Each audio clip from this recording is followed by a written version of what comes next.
ഇന്ത്യയുടെ സഹായം അഭ്യർത്ഥിച്ച് പാക് അധിനിവേശ കശ്മീരിലെ പ്രക്ഷോഭകാരികൾ.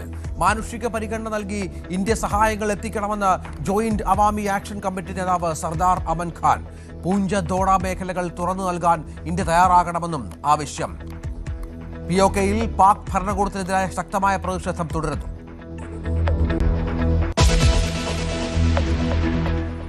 അയത്തുള്ള അലി ഖമേനിയുടെ സംസ്കാര ചടങ്ങുകൾക്കിടയിൽ ട്രംപിനെതിരെയും നെതന്യാഹുവിനെതിരെയും കൊലവിളി. ഇരുവരെയും കൊലപ്പെടുത്തണമെന്ന ആഹ്വാനവുമായി പ്ലക്കാർഡുകളും. ട്രംപിന്റെ കൊലപാതകം ഞങ്ങളുടെ ഉത്തരവാദിത്തമാണെന്ന് ജനം. സംസ്കാരം വ്യാഴാഴ്ച അയത്തുള്ളയുടെ ജന്മനാട്ടിൽ. ഇസ്രായേലിന്റെ ഭീഷണി മൂലം ചടങ്ങുകളിൽ നിന്ന് വിട്ടുനിന്ന് മുസ്തഫ ഖമനേയി.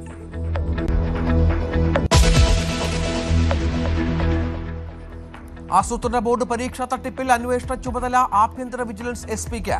പരീക്ഷാ കൺട്രോളർക്ക് അന്വേഷണം കൈമാറിയ ഉത്തരവ് റദ്ദാക്കാൻ PSC യോഗത്തിൽ തീരുമാനം. PSC ആസ്ഥാനത്തേക്ക് മാർച്ച് നടത്തി യൂത്ത് കോൺഗ്രസ്. പോലീസ് ജലപീരങ്കി ഉപയോഗിച്ചു. ക്രമക്കേട് പരിശോധിച്ച് ഗൗരവമുള്ള നടപടി ഉണ്ടാകുമെന്ന് രമേശ് ചെന്നിത്തല.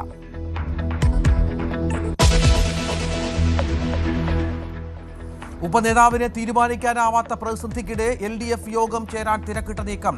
സമാധാനത്തിൽ പോകുന്നതിനിടെ CPIയെ പ്രകോപിപ്പിച്ച് പിണറായി വിജയന്റെ പ്രസ്താവന. പരസ്യമായി അതൃപ്തി പ്രഖ്യാപിച്ച CPI നേതൃത്വം. ഈ ആഴ്ച തന്നെ യോഗം ചേർന്നേക്കും.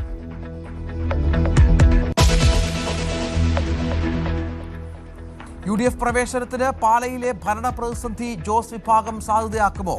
കോൺഗ്രസിനെ പിന്തുണച്ചാൽ വഴിയൊരുങ്ങുക വൻ രാഷ്ട്രീയ മാറ്റത്തിന്. പാലായെ അനാഥമാക്കില്ലെന്ന് ജോസ് കെ മാണി. ഇവിടെ ഒരു അനാഥമായി പാലാ പോകാൻ പാടില്ല.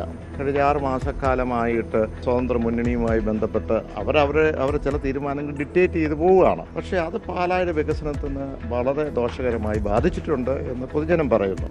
സ്വതന്ത്ര മുന്നണിക്ക് പിന്തുണ പിൻവലിച്ച കോൺഗ്രസ് പ്രാദേശിക നീക്കത്തിൽ KPCC ഇടപെടലുണ്ടാകും.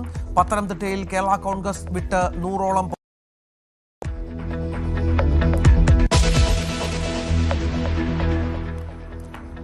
മന്ത്രി സണ്ണി ജോസഫിന് പിന്നാലെ T സിദ്ദിഖും ബന്ധു നിയമന വിവാദത്തിൽ. ഭാര്യയുടെ ബിസിനസ് പങ്കാളി പ്രണവ് ഹരിയെ പേഴ്സണൽ സ്റ്റാഫിൽ നിയമിക്കുന്നതിനെതിരെ വയനാട്ടിൽ പടയൊരുക്കം. ശുപാർശ അഡീഷണൽ പ്രൈവറ്റ് സെക്രട്ടറിയാക്കാൻ മുഖ്യമന്ത്രിക്ക് മുന്നിൽ പരാതി പ്രളയം.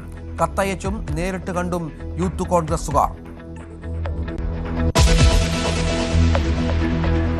പത്തനംതിട്ടയിലെ വ്യാജ പീഡന പരാതിയിൽ കസ്റ്റഡിയിലെടുത്ത യുവാവിന് പോലീസിന്റെ കൊടിയ മർദ്ദനം. കാലിൽ ബൂട്ടിട്ട് ചവിട്ടി, മുടി പിടിച്ചു വലിച്ചു. ഹൃദയ ശസ്ത്രക്രിയ കഴിഞ്ഞതാണെന്ന് പറഞ്ഞിട്ടും മർദ്ദനം തുടർന്നു. പോലീസ് 3-ാം മുറ 13-കാരി വൈരാഗ്യം തീർക്കാൻ നൽകിയ പരാതിയിൽ ഉൾപ്പെട്ടയാൾക്കെതിരെ അന്വേഷിക്കുമെന്ന് ആഭ്യന്തരമന്ത്രി. തിരുവനന്തപുരത്ത് കുമ്പിച്ചിൽക്കടവ് വാഹനാപകടത്തിൽ മരിച്ച 3 വയസ്സുകാരുടെ അമ്മ ജീവനൊടുക്കാൻ ശ്രമിച്ചു. കുഞ്ഞു നഷ്ടമായതിൽ മനം നൊന്ത് ആത്മഹത്യയ്ക്ക് ശ്രമിച്ച അമ്മ ആശുപത്രിയിൽ ചികിത്സയിൽ. ഹൃദയവേദയുടെ മൃതദേഹം പോസ്റ്റ്മോർട്ടത്തിന് ശേഷം ബന്ധുക്കൾക്ക് വിട്ടു നൽകി.